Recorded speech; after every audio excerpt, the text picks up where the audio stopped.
놀라우신 아버지, 감사하신 하나님, 오늘 우리에게 은혜를 베푸신 하나님의 놀라우신 은혜와 사랑을 고맙고 감사합니다. 오늘 이 아침에도 새힘 새 능력을 주사 우리로 하여금 세상에서 이기며 승리하며 살게 하시고, 하나님의 뜻이 하늘에서 이루어진 것처럼 이 땅 우리의 삶, 우리의 삶의 현장에서 주의 뜻을 따라 걸어가게 하옵소서. 감사드리오며 예수님 이름으로 기도합니다. 아멘. 아멘. 베드로 전서 2장 11절 12절 말씀. 고린도 전서 2장 11절 12절. 사랑하는 자들아, 거류민과 나그네 같은 너희를 권하노니 영혼을 거슬러 싸우는 육체의 정욕을 제어하라.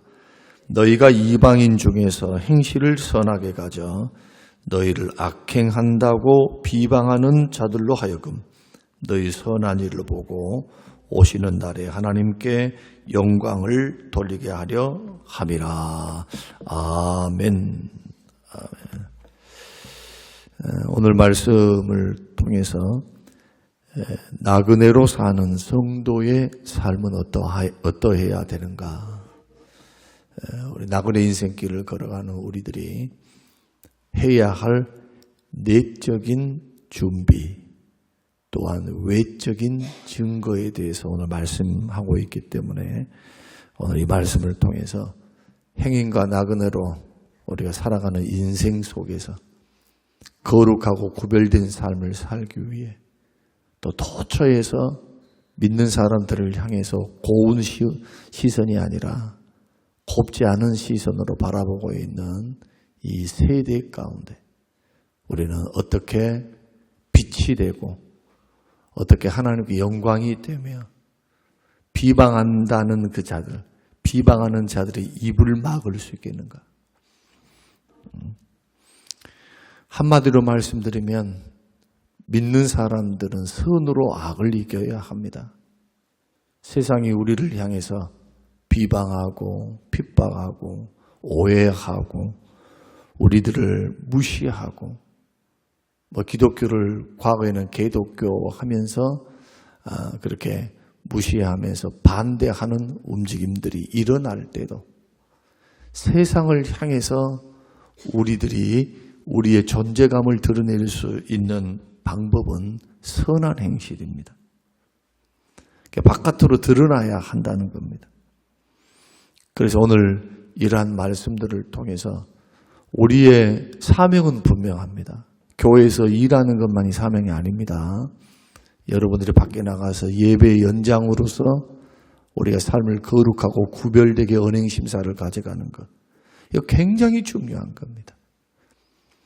그래서 세상 사람들과 주위 사람들로 하여금 참 믿는 사람이 저럴까? 행여라도 그러한 말 듣지 않도록 사업을 할 때도, 직장생활 할 때도, 관계를 맺어갈 때도 참 조심하셔야 합니다. 오늘 베드로전서 1장 1절에서는 흩어진 나그네다. 세상 속에 사는 그리스도인들을 가리켜서 흩어져 있는 나그네와 같다. 나그네와 행인과 같다.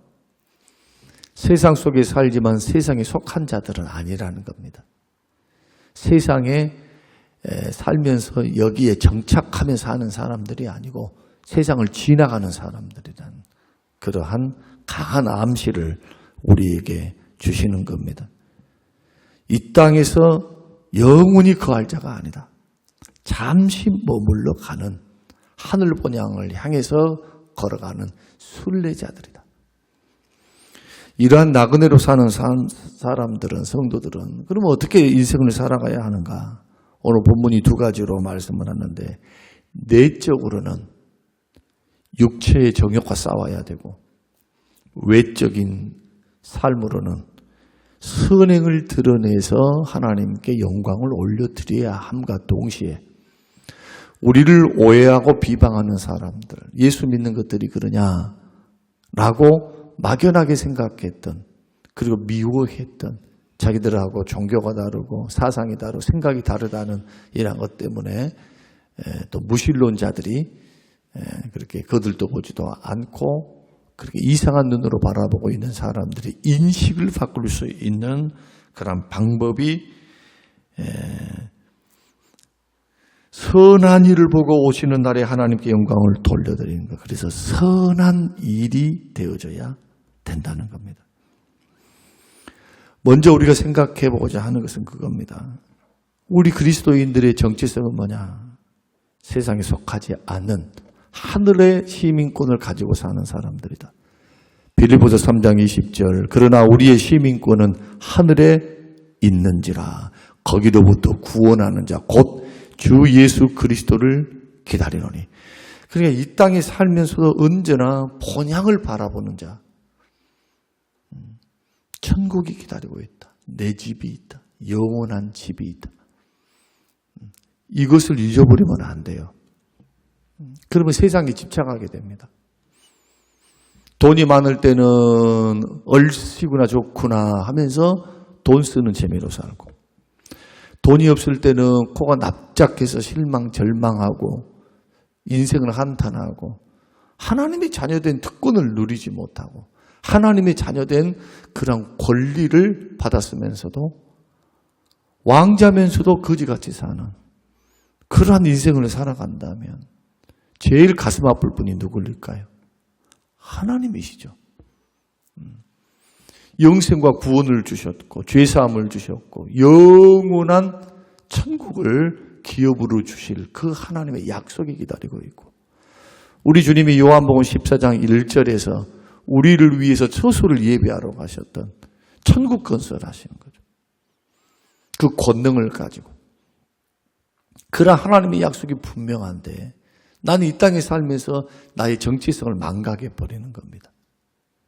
그리고 세상에 주어진 조건이 마치 나의 인생의 결정인 것처럼 가난하다, 병들었다, 못 배웠다, 또 남편이 그렇다, 아내가 그렇다, 내 자식들이 형편이 없다. 막 이런 것에 휩싸여서 마음속에는 기쁨도 없고 소망도 없고 희망이 없다고 한다면 그것은 진정한 그리스도인의 풍성한 삶이 될 수가 없는 겁니다. 그래서 언제나 믿음의 사람들은 땅을 쳐다보면서도 하늘을 쳐다보는 여유가 있어야 돼요. 복음성가 가운데 이런 복음성가가 있습니다. 초가집에 살아도 주 예수 그리스도가 계시면 그곳이 천국입니다. 가나안 땅이 뭐 얼마나 땅이 좋길래 젖과 꿀이 흐르는 땅입니까? 복된 땅입니까? 비옥해서가 아닙니다. 하나님이 거기 계시기 때문에 그래요. 주님이 그 가운데 계시기 때문에 젖과 꿀이 흐르고 신령한 땅이며 하나님이 거기에 계시기 때문에 약속하시고 거기에서 하나님 나라를 세워가시기 때문에 약속한 땅이잖아요. 그래서 의미가 있어요. 그래서 복된 땅입니다. 마찬가지입니다. 우리가 인생을 살아가면서 세상에 살아가도 우리의 본향은 영원한 천국이고 그 천국을 바라보는 정말 여러분들에게 우리 주님이 지금 초가집에 살아도 그곳에 계세요. 아파트에 살아도 그곳에 계세요. 시골에 목회를 해도 그곳에 계세요. 도시에 목회를 해도 그곳에 계세요. 선교지에 나가 있어서 그 오지에서 고생을 해도 그곳에 주님이 계세요. 이러한 나그네 인생, 천국 본향, 천국 시민권을 가졌다라고 하는 정체성을 확고하게 믿고 그 뿌리를 내리는 사람들은 절대로 넘어지지 않습니다. 범사에 감사가 돼요. 곧 주님 만날 텐데. 곧 상급이 기다리고 있는데. 모세가 그랬습니다. 바울이 그랬습니다. 부름의 상을 기대했습니다. 이 땅에서 천년만년 막 세상의 낙을 누리며 사는 것은 그거 아브라함도 그렇게 기뻐하지 않았습니다. 그래서 천막에서 사는 겁니다. 공주의 아들이라는 지위를 내려놨어요.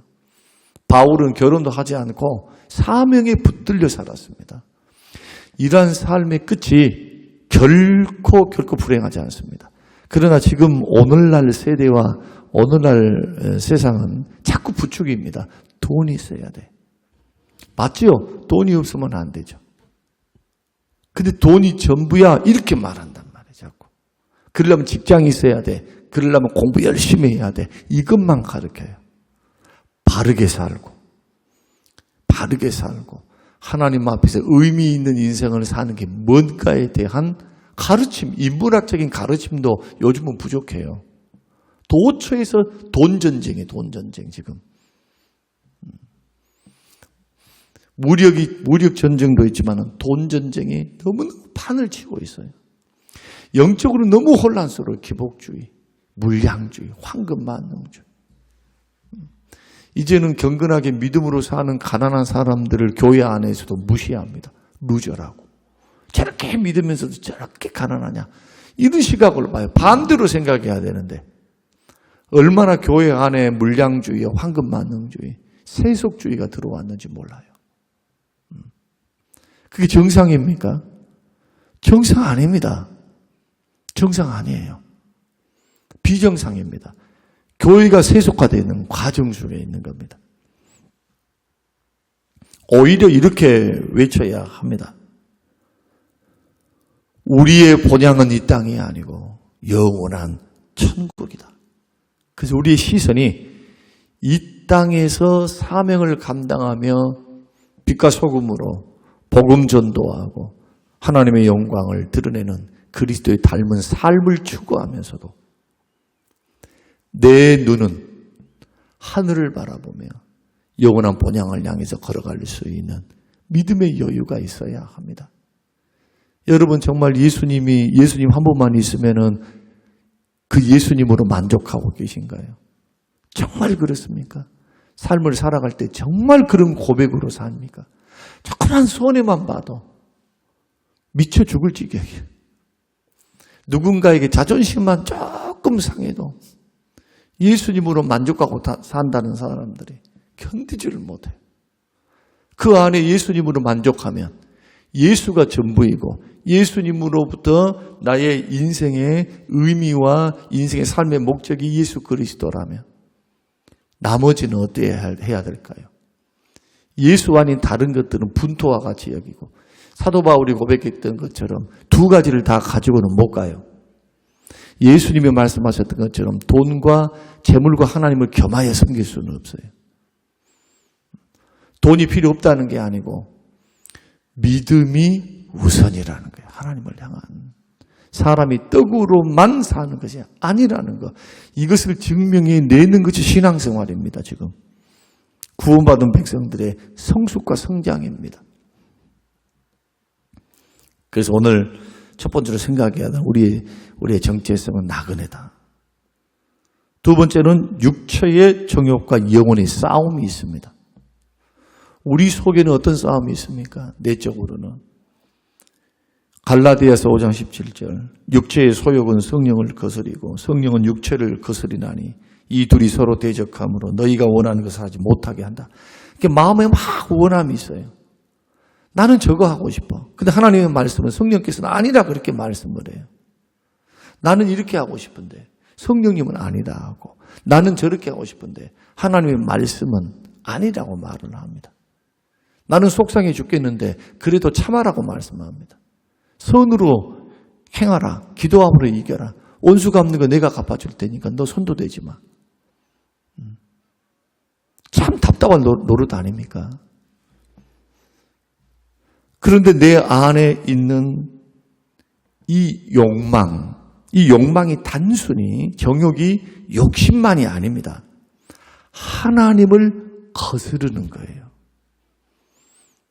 말씀이 분명한데도 원리가 분명한데도 생각도 안 나요. 내 마음이 상하고 내가 어떤 무시를 받았다, 자존심 상했다, 손해를 봤다 하는 그 순간만큼은 생각이 안 나. 그러면서 나의 정욕대로, 나의 욕망과 욕심대로, 나의 판단대로 말씀을 거스르고 하나님을 거스르는 그런 죄악된 성향. 이것을 통해서 영혼이 병이 들어요. 이게 욕망, 정욕입니다. 욕심을 따라가는 거예요. 육신의 생각은 사망입니다. 왜? 욕심을 통해서 암흑의 정욕, 육신의 정욕, 이생의 자랑이라는 것을 통해서 우리를 이끌어가니까 사망이죠. 육신의 생각, 욕심의 생각, 이기적인 생각. 여기의 생각은 뭡니까? 하나님 말씀의 생각. 말씀을 통해서 성령께서 진리로 인도하시는 생명과 평안입니다. 좀 힘들고 어려워요. 이 길이 좁은 길이니까. 그러나 하나님의 뜻대로 걸어가면 하나님이 함께 하십니다. 하나님이 역사하십니다. 언약이 신실하시니까 말씀대로. 당장은 아니다 할지라도 하나님이 말씀의 순종의 길을 걸어가는 자에게 말씀대로 복을 부으시고 인도하십니다. 죄 짓고 살면 어떻게 하실까요? 징계가 따르는 거죠. 하나님이 복을 주시면 안 되는 거예요. 은혜는 베푸시지만 그러나 큰 복을 받을 수가 없어요. 죄가 있는 곳에는 고통이 있습니다. 로마서 1장에 보니까 악인은 형통이 없어요. 평안함이 없어요. 죄 짓는 사람은 고통이 있어요. 마음의 양심이 괴로워. 그 속에 성령께서 부담감을 주시고 성령께서 늘 근심하시니까 내 안에 계신 성령이 근심하는데 내가 어떻게 기뻐합니까? 내 안에 계신 성령님이 기뻐하셔야죠. 그러기 위해서 싸우라는 겁니다. 육체의 정욕과 싸우라. 옛사람의 본성과 싸우라. 사도 바울이 말하는 것처럼 정말 나는 날마다 나를 쳐서 복종시킨다. 싸우는 대상이 딱 두 가지밖에 없었어요. 하나는 내 속에 있는 날마다 자기 자신 욕망과 옛사람과의 싸움이요. 두 번째는 마귀와의 싸움. 그리고 나머지는 안 싸웠습니다. 유대인들이 방해를 하고 특공대를 조직해서 자기를 죽이려고 할 때 두드러 맞아서 피신은 했습니다. 그리고 피신해서 복음은 증거했지만 무력으로 봉기하거나 그들을 고발 조치하지 않았어요. 고발할 수 있죠. 그러나 복음 때문에 하지 않은 겁니다. 하나님이 그와 함께 하사 승리의 길을 걸어가게 하시는 것을 보게 됩니다. 사랑하는 성도 여러분, 우리는 나그네입니다. 우리의 본향은 천국입니다. 정욕에 끌려 살지 말고 하늘 소망을 바라보고 사는 것. 내 안에 있는 죄와 싸우는 것. 죄된 욕망과 싸우는 것. 이게 영적 전투입니다. 이게 나그네 길을 걸어가는 사람들이 승리할 수 있는 첫 번째 내적인 준비가 영적 싸움이더라. 욕심과의 싸움. 이 싸움에 말씀과 기도와 성령의 도우심으로 여러분 잘 감당하시기를 주의 이름으로 축원합니다. 자꾸 싸우세요. 마음속에. 그냥 마음을 개방해가지고 그냥 막 죄 짓는 일, 막 욕심에 이끌려서 막 성질 들어서 절대로 그 길을 걸어가지 말고. 힘들고 어려워도 영적 싸움을 통해서 빚어지는 거예요. 예수 닮아가는 거다. 세 번째는 이방인 중에서 선행으로 하나님의 영광을 드러내라. 이게 12절 말씀입니다. 단순히 죄를 피해서는 안 됩니다. 소극적으로 싸워야 되겠다. 자 보세요. 내가 거짓말을 안 해야지. 내가 미워하지 말아야지. 이것만 갖고는 안 돼. 율법은 두 가지로 되어 있어요. 하지 말라와 하라고 되어 있어요. 하지 말라는 걸 안 했다라고 잘했다고 생각하시면 안 됩니다. 하란 것을 해야 돼요. 욕심을 피했다. 내가 죄와 싸웠다.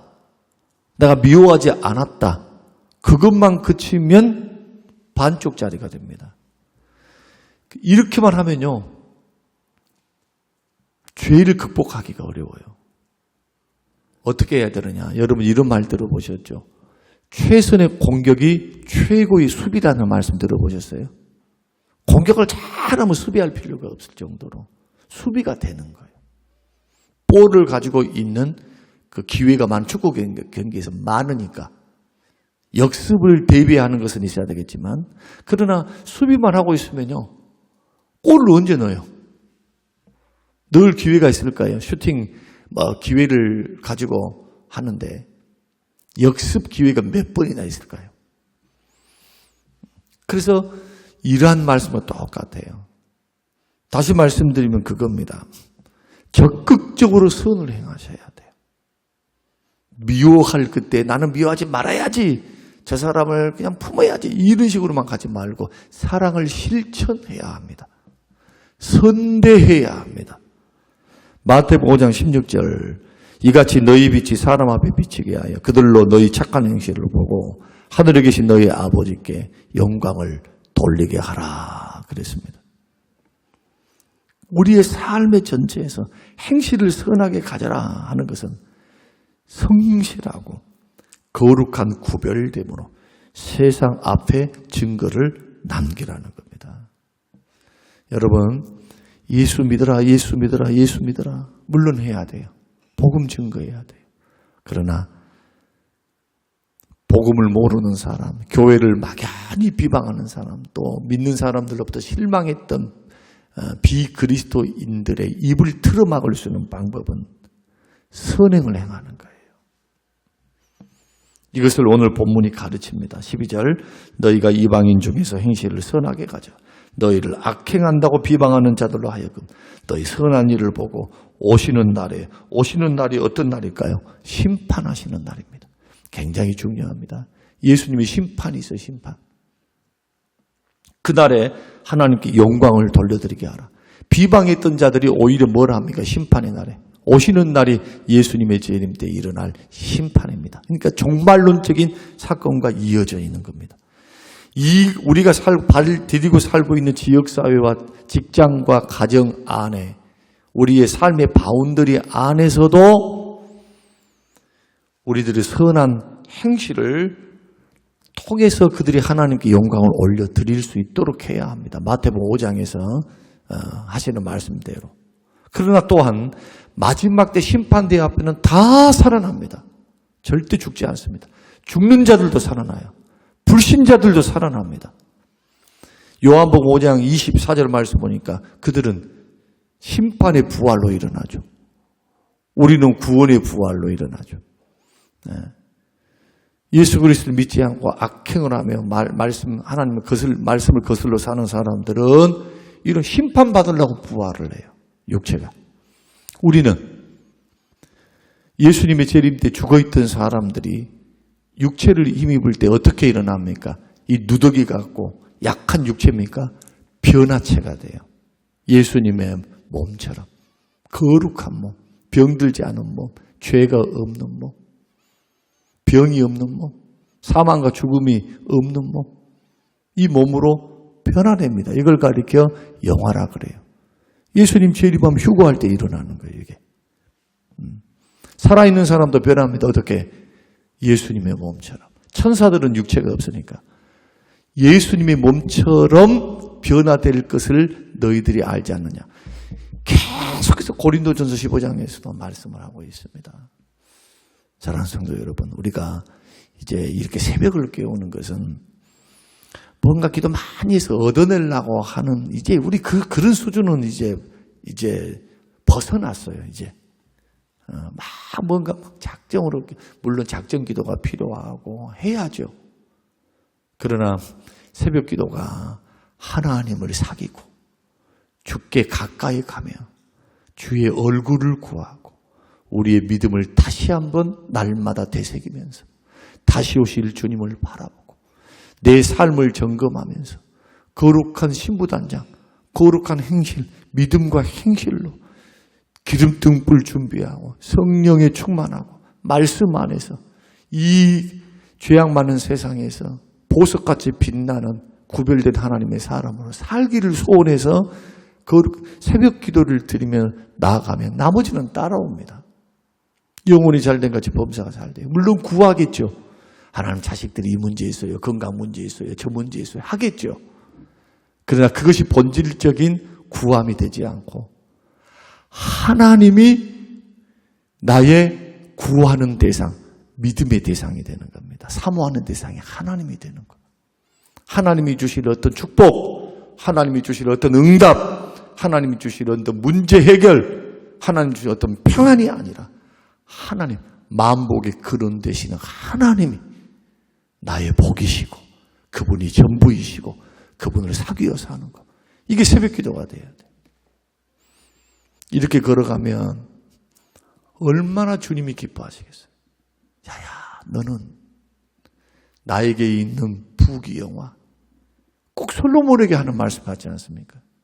나에게 있는 능력 구하지 않고 나를 잘 섬기는 지혜를 구하는구나. 너는 이기적이지 않구나. 나의 일을 구하는구나. 그것이 하나님을 구하는 거예요. 오늘 이 새벽 저와 여러분들이 이 말씀을 듣고 믿음의 길을 걸어갈 때 저는 소원이 그런 겁니다. 물론 은퇴를 해서 더 잘 믿어야지. 여러분 그런 마음은 있어요. 은퇴 후에 내가 나머지 인생을 어디서 보낼까? 막 생각이 많아요. 기도도 해야 되고. 섬에 들어가서 몇 사람 없는 데서 목회를 할까? 그랬더니 목사님들한테 말을 했더니 목사님들 뭐라고 말한 거 아니? 섬은 어려워. 6개월 목회하고 6개월 동안은 못 들어가. 왜? 요즘은 사람들이 섬에 안 산대요. 6개월 정도 일하러 가가지고 돈 벌고 그 다음에 6개월 동안 논대. 추위에. 그래서 삭막하게 썰렁이 사람이 없는 섬들이 있다고 하면서 다 사람들이 돈만 벌다가 육지로 못 풀어 나가버리고 막 이런다는 거예요. 여수로 나가버리고. 생각이 많아요. 중요한 것은 뭐냐. 그런 일들도 그렇지만 나머지 인생 속에서 주님을 사귀어 살고 주님과 함께 하는 것에 늘 사모하면서 여러분 영적인 싸움 잘 싸우시기 바랍니다. 예, 영적 싸움 잘 싸우고 비방하는 데 선한 행실을 자꾸 가져야 돼요. 선대하면서 걸어갈 수 있도록 그러한 저와 여러분의 인생과 삶이 되시기를 주님의 이름으로 축원합니다. 고마우신 하나님 감사합니다. 이 말씀대로 나그네로 살아가는 삶의 원리를 잘 가져가서 세상 사람들은 어떠하다 할지라도 믿는다고 하면서도 믿음 없이 자기 생각대로 세상에 휩쓸려 풍파에 휩쓸려 걸어가는 사람은 그런다 할지라도 말씀을 듣고 진지하게 하나님을 믿는 하나님의 사람들이 바른 신앙의 길, 나그네와 행인의 길을 걸어갈 수 있도록 주님 지혜를 주시옵소서. 감사드리오며 예수님 이름으로 기도합니다. 아멘.